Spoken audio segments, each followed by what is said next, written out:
Bum bum bum bum bum bum bum bum bum bum bum bum bum bum bum bum bum bum bum bum Yeah, yeah. Come on. bum bum.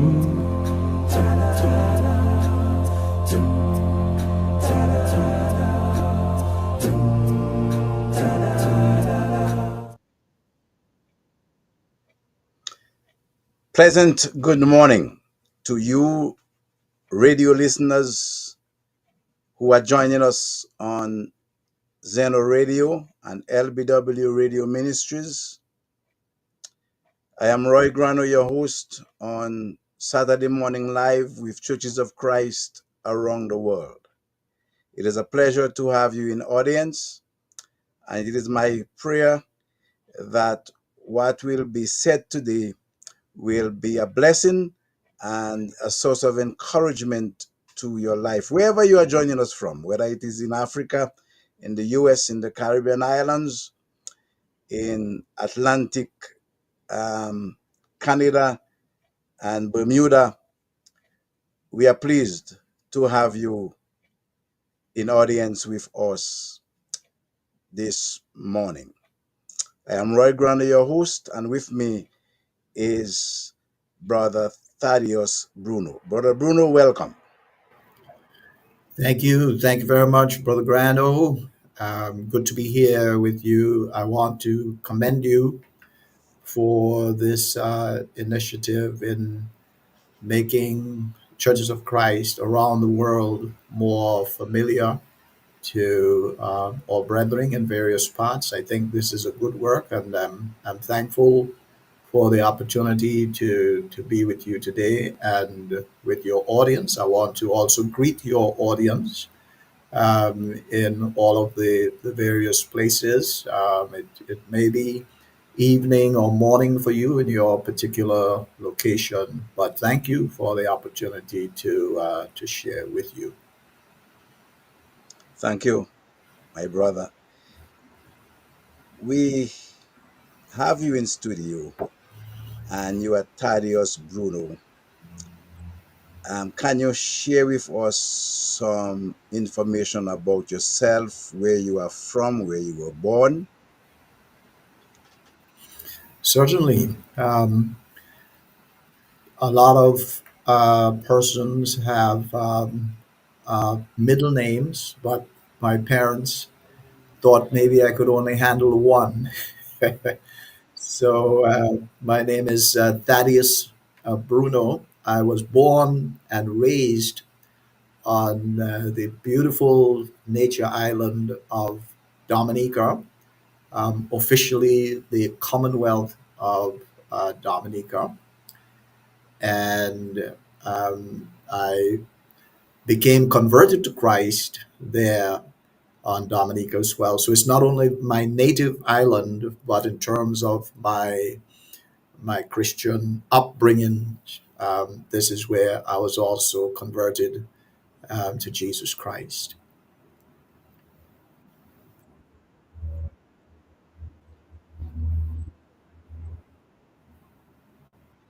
Baptized in the Church of Christ.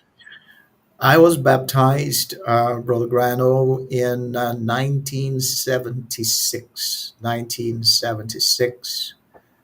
Um, there was a gentleman, preacher of the gospel in our community by the name of Edward Garraway, who taught me the gospel and baptized me into Christ. Brother Edward Garraway is still alive and still ministering in my home country of Dominica.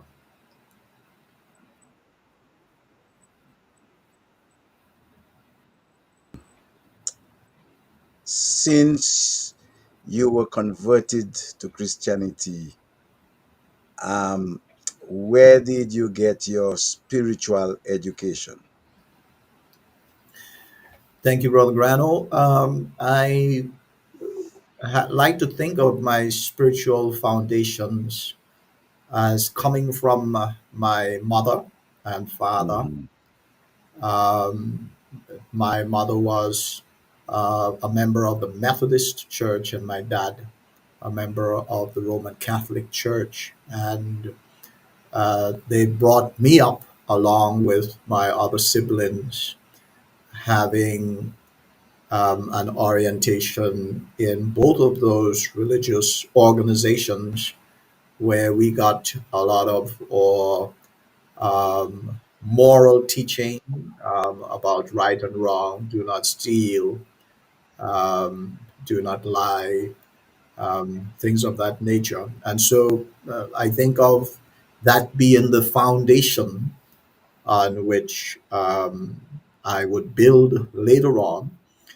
After becoming converted to Christ in 1976, an invitation was extended to me to study at the Trinidad School of Preaching and Teaching in San Fernando, Trinidad. I attended school there for 3 years and graduated. I also have some studies with the Sunset International Bible Institute. I have a master's degree in biblical studies there. And in addition to that, in terms of just additional training, additional learning, I've been in the School of Hard Knocks, the School of Real Life, the School of Ministry, learning and growing, um, making mistakes and learning from those mistakes and just seeking to glorify God in His kingdom. Okay, thank you for that piece of information, my brother. So you were born on the island of Dominica. You went to school in Trinidad, and after school, where did you work? After graduating in 1981, I returned to Dominica, my home island, and served there for 8 years in ministry. During those 8 years, I planted two congregations on Dominica, one in Grand Bay, a very strong community on the um, east area in Dominica. And I worked there for about 3 years. And then I moved to another area on the southwest known as Scott's Head, the Soufriere Scott's Head area, and started to work there as well. I think there was one person there who was a member of the church, but the church wasn't meeting in that community until I got there. And my wife and I, we served there for 5 years before moving on. So after school in Trinidad, I went back to Dominica and started works in Grand Bay and Scott said served there for 8 years.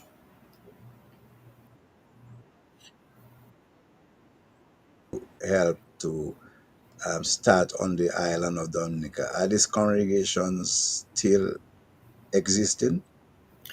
Yes, they are. Thankfully, they are. After moving from Grand Bay, we had a number of young men who were coming out of schools of preaching in Trinidad and Jamaica, and we were able to find persons to continue the efforts in Grand Bay. And similarly in Scott's Head, the church there still exists. They have their own building, actually, in both Grand Bay and Scott's Head.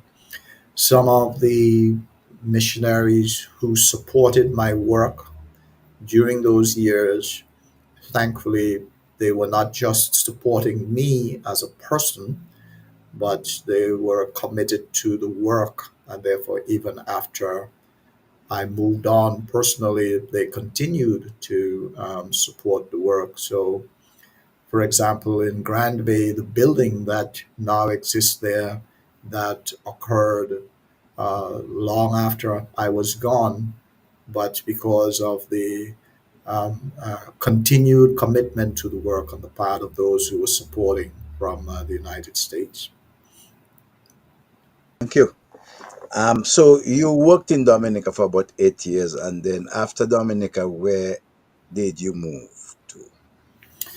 I moved to St. Thomas in the United States, Virgin Islands. I had done a gospel meeting in St. Thomas in 1989 while still on Dominica. And when the St. Thomas Church was looking for somebody who could become full time in the work there, they considered me, partly because of the knowledge that they had of me and the gospel meeting that I had done. So they extended an invitation for me to come and work with them. I accepted the invitation, and my wife Elaine and I, we moved there in 1990. We moved to St. Thomas and worked with the church there for 24 years. It's been my longest serving area, if you will. And I think St. Thomas also represents the greatest blessing and achievement, if you might put it that way, of God's work in me. 20, you said you spent 24 years in St. Thomas, am I right? That's correct. That's correct. I All know right. you might be trying to add up the years here, Brother Yeah, Grant. yeah, yeah, yeah. So I realize that you have been preaching for a long time, my brother. So from Dominicas to St. Thomas, and now you are in Bermuda. Yes. Um, can you tell our listeners who are listening from all parts of the world, can you tell us where this Bermuda is located? Certainly. Thank you, Brother Graneau. Yes, I moved to Bermuda in 2014. So this year marked 10 years that I've been on Bermuda. The church at West End, where I serve, marked that milestone in a particular event fellowship that we had. But most people would have heard of Bermuda probably in connection with the Bermuda Triangle and of documentaries and stories that have been told about sea vessels and aircrafts disappearing in this particular geographical location. But Bermuda is up in the North Atlantic. It's much more north than places like the Bahamas and Cuba. Bermuda is actually on a parallel line with North Carolina, which is a state in the United States. If you go out from North Carolina for about 500 miles into the Atlantic, you will run into the Bermudian archipelago. It's really not just one island, but a number of islands that have been connected, joined by bridges. Um, but together, those islands make up a very small area geographically. So you are a dot in the ocean. Yes, absolutely. We can definitely put it that way. Yeah, When you look at the geographical space, it's not very big at all. yes, Um, yes. but a community or country whose reputation is bigger than its actual geographical size. Yeah. Bermuda is 3 miles wide at its widest point, and about 21 miles long. It's actually formed in the shape of a hook. So you can think of the eye of the hook, and there is water. There's a body of water in the eye of the hook, and there is also a body of water where you have the curvature of the hook. So it's surrounded by water, lots of beautiful water scenes here in Bermuda. But it's in that shape. And so if you go from west, where the eye of the hook is, and go on down, make your turn and start coming up. Um, uh, that's how it's laid out. I said the west, but the eye actually is in the east, and the tip of the hook is out in the west. Have that small size of 3 miles wide. I remember when I was in Jamaica, people used to tell me that when I tell them of Dominica, the size of Dominica, they would say Dominicans cannot grow pumpkin because the pumpkin would have nowhere to run. All right, but Bermuda is a small island. So what is the population like in Bermuda? Yeah. The population is about 65,000 um, people. Um, in terms of ethnic diversity, it's a very um, ethnically diversified and integrated island. You have maybe 55% of the persons of African descent, and maybe 40 or so of European descent from the continent of Europe, from the United States as well. And you also have smaller percentages of Portuguese, people of Portuguese descent, and other migrant persons from Asia, to include India, the Philippines. So, in terms of ethnic diversity, it's quite a cosmopolitan community, and racially integrated. Very useful information because a lot of people hear of Bermuda but do not have much information and do not know that much about the country itself.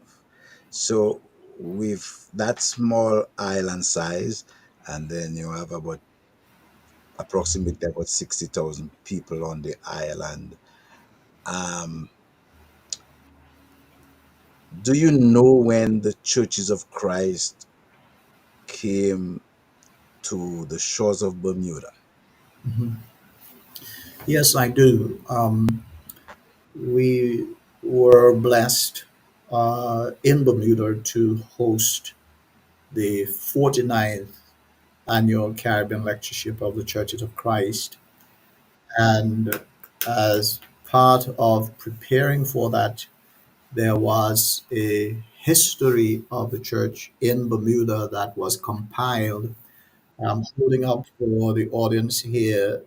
This was a program magazine for the lectureship that was held here, and on a page in the magazine, Brother Grano, I've been able to catch up on the history of the church in Bermuda. And that document reveals the church began in the late 50s, around 1957, 58. And it actually began from among U.S. military personnel, particularly members of the United States Air Force, who were um, resident on a base, a U.S. base that was here. And these Air Force members were members of the church, and they understood their commitment to Christ and their need to meet and to assemble. So they began meeting on the base, the military base, on Sundays, and having worship and midweek Bible studies and so on, to keep themselves connected to Christ. And then eventually they moved off base, took the meeting place off the military base, because while on the military base, only military persons had access to, to their assemblies. But with moving it off the base, there were locals who were curious and interested, and actually took studies with these military persons, and they obeyed the gospel. Eventually, land was purchased in 1961, and a church building was erected there in Devonshire, which is one of the parishes. And that church building is still standing and has become the center for the spread of the gospel on Bermuda, in other places. Yes, sir.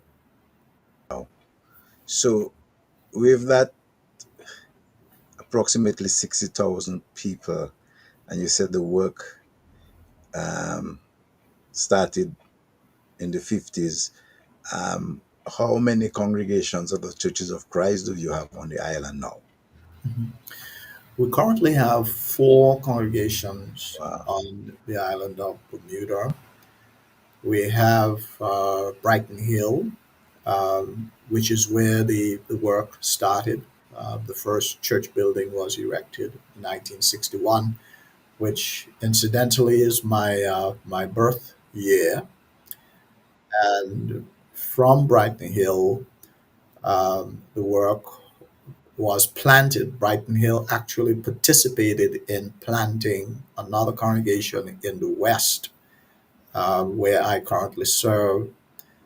And there is a congregation meeting in the east as well, and another one in another parish, uh, uh, actually meeting on the Bermuda College campus.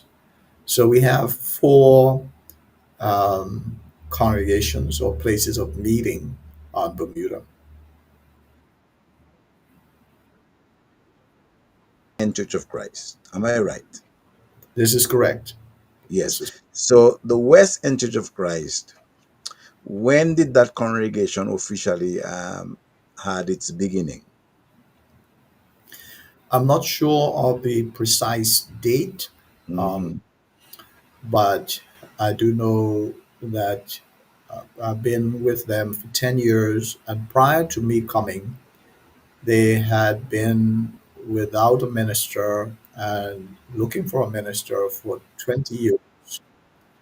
So that would be at least 30 years. And prior to that, there was a minister that served them maybe for about 5 years. So this congregation West End would be in existence, I imagine, for about maybe 35, 40 years, at somewhere in that region. So, with the four congregations on the island, and you are working with the West End Church, how far are the congregations to each other and from each other? Mhm. Um, West End is about 25 minutes away from Brighton Hill. Brighton Hill is more centrally located. It's not precisely located in Hamilton, which is the capital city, but in an adjoining parish.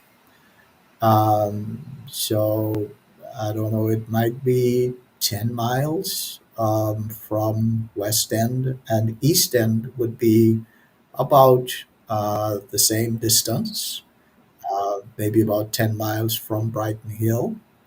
And the congregation that meets on the college campus would be about maybe 3 miles from Devon, from the Brighton Hill Road Church. Geographical location and size of Bermuda, it makes it a little bit easy for congregations to mingle, to visit, and to fellowship. Am I right? Yes, sir. You're very, very correct in that. And my first visit to Bermuda was for an inaugural fellowship, intercongregational fellowship, that the local churches had decided to embark on. That they would not be insular, just thinking about their own local congregational affairs, but they would think more holistically about the church on Bermuda, and that they could engage voluntarily in activities for mutual edification and upbuilding, mutual evangelistic activities. So my first visit to Bermuda was to speak in that inaugural intercongregational fellowship, which still continues. We have had, of course, setbacks with the pandemic, but we have plans for resuming. We actually have it in our calendar that we will be restarting after the pandemic or intercongregational lectureship. So, the four congregations, give us some more. Can you give us some more background information? What is this? What is the basic size in terms of attendance, membership? Do you have buildings? Do you have preachers serving the four congregations, or elders, may I say? Right, right. Brighton Hill is a very well established congregation. Brother Paul Richards, who is a local a brother, meaning from Bermuda, has been serving that congregation now for just over 25 years. He has been mentored by a brother, Dr. Tony Roach from the United States, and he's been doing a great work. Um, that congregation is between 150 and 200 members. They do have elders, deacons. They have, I believe, three elders, and they have just um, instituted a couple more elders in training. They have a process where before they are fully ordained, they they go through a period of training and testing, as it were. So eventually they'll probably be served by five elders. And our congregation at West End is the second largest. We average about 60, so they're about 60, 65. At one of our recently concluded meetings, we had over 120 in attendance. But that doesn't represent or regular numbers. That represent regular numbers in the 60s. We're trying to get up to full attendance after COVID. We still have people meeting online, but our numbers are coming back. The Eastern congregation, they are smaller, probably around 20 persons meet there. The congregation on the college campus is even smaller than East End. We do not have elders at West End.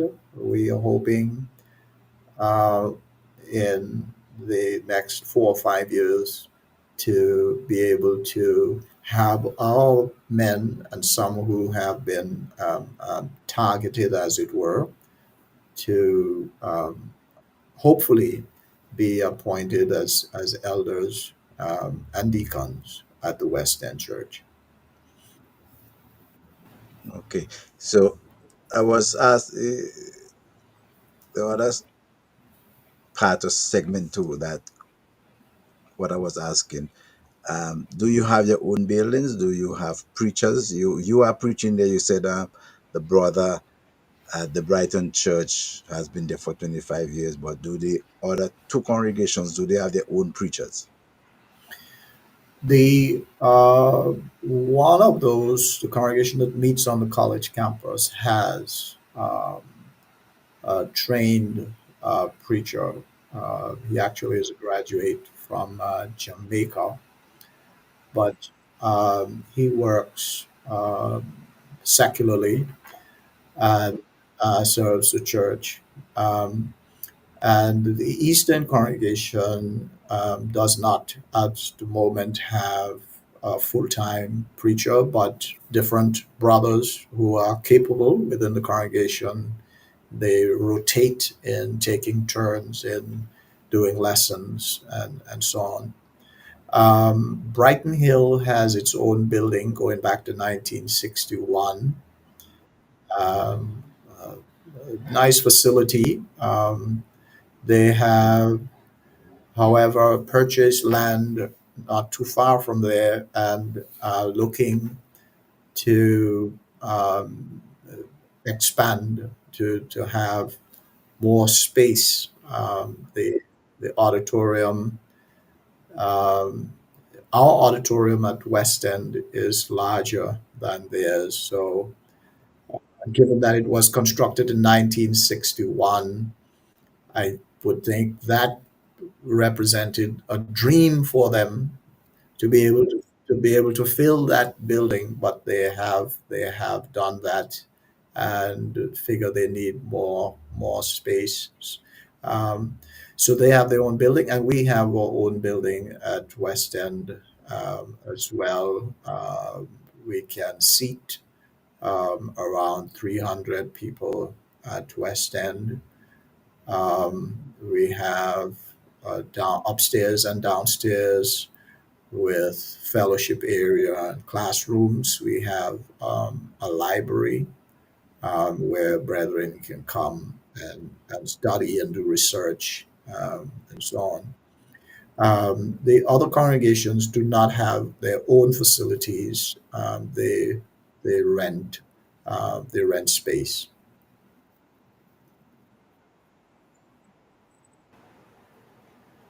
have been preaching for that many years, from the 80s. All right. Um, who is your partner in that work? Who is your wife? Who did you marry to? Yes. My partner, I like how you put it. My partner in that ministry is Elaine. Um, we have been married for about 40 years. Um, and she's also from Dominica. She is a member of one of the very prominent families on Dominica. Uh, the name Bass or Bassiani family was almost synonymous with the Churches of Christ in Dominica, and she is one of the daughters of Brother Bassiani Emmanuel. Brother Bass is still alive today. He's in his 90s, pushing 95, pushing up towards 95. Um, his wife is also alive as well. And their siblings, I mean, not siblings, but their offspring and their sons are quite active in the church on Dominica. But my wife, Elaine, we've been married for 40 years. She's been a faithful supporter of my ministry, and a lot of what God has been able to do in me and through me. She really has been the foundation for a lot of that happening. I couldn't have accomplished um, half of what I have without her support. Even here in Bermuda, the brethren tell me jokingly that that she was, let's say, played a big part in the consideration. Uh, yeah, so I'm very thankful and blessed to really have her humility, her energy. Elaine is all about service and loving people. She is not an upfront person. She doesn't like the limelight or the stage, prefers to do her work behind the scenes. But she's a people person. And wherever we work, people have just fallen in love with her as she shows them the love and the heart of Jesus. Congratulate you and Elaine for 40 years of togetherness, of marriage. As we know, that in our time and generation, marriage and that whole system of life don't last long. People marry and within 5, 6 years they are gone, they are separated. So being together for 40 years, it is commendable. Before we end here today, I just want to ask you about the Caribbean Lectureship. I know that you are the chairman, and it's an event that is held yearly. Can you share with us some information about the Caribbean Lectureship? Absolutely. Thank you, Brother Grano, for the commendation. And with regards to marriage, and in terms of the lectureship, um, we are staging the 51st installment of the lectureship in Aruba in about 3 weeks. And so you can already see that there is some legitimacy reflected in its continuity for a program to be in existence for over 50 years, that in itself says something. So this is a program among churches of Christ in the Caribbean. It's a voluntary program. By that I mean leaders, preachers, members within the Caribbean region coming together for the purpose of fellowship, edification, evangelism.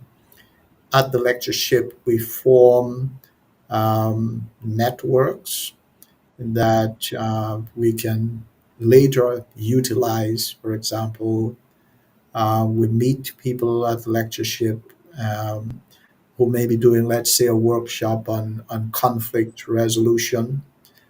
And as a result of that, um, that person can be invited over to a particular island to address um, congregations on principles in resolving conflict. And that is true on any other subject, whether it be on evangelism, edification, morality, etc. Brother Ken Dye started the lectureship in Jamaica. Jamaica is the birthplace in 1970, and it has, just continued to grow. Brother Francis York, who's originally from St. Vincent, but has been teaching at the Jamaica School for a number of years, served the Caribbean Lectureship as chairman for about 18 years. Uh, the last time he chaired the event was when it was hosted here in Bermuda in 2019. And owing to some health challenges, Brother York gave up that position, which is quite demanding. And so I've been serving as chairman from 2019 through the COVID years. We actually staged the event virtually in 2021 and 2022. And we were able to return to it being an actual event in 2023 in Grenada for the Jubilee, the 50th anniversary. Um, so we draw people from Canada, from the continental United States, from South America, the Caribbean islands. Um, we had about 500 people in Grenada for the Jubilee event. And there are times when we've had 2,000 people at the event, depending on the size of the church within a particular location. For example, in Trinidad, our Sunday attendance was up 2,000. Yeah, yeah.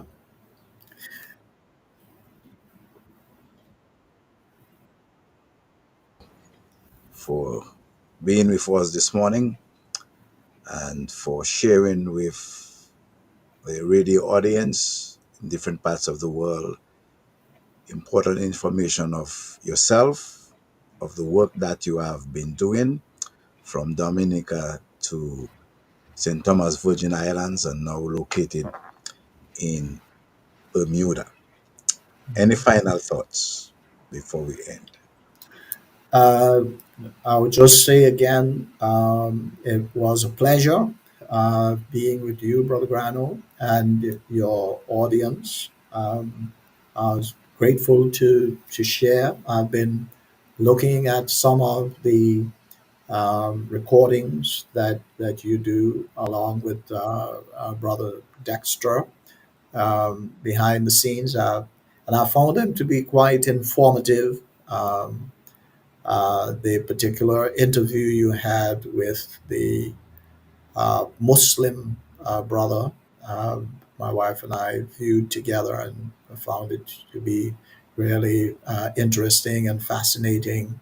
So I'm grateful for the opportunity to have been with you, and again want to commend you for your work in this area, as well as Brother Dexter Honoré as well, and the work that he's doing. God bless you all.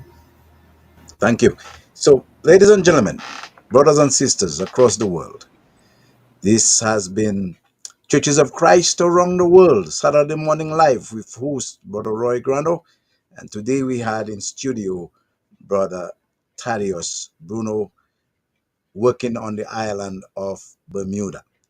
I look forward to next week when I shall have a brother from Zimbabwe in southern Africa, to share with us information about the work in Zimbabwe. May God bless us. And I say to all of us, let us go out and make it a great day for the Lord. Bum bum bum bum bum bum bum bum bum bum bum bum bum bum.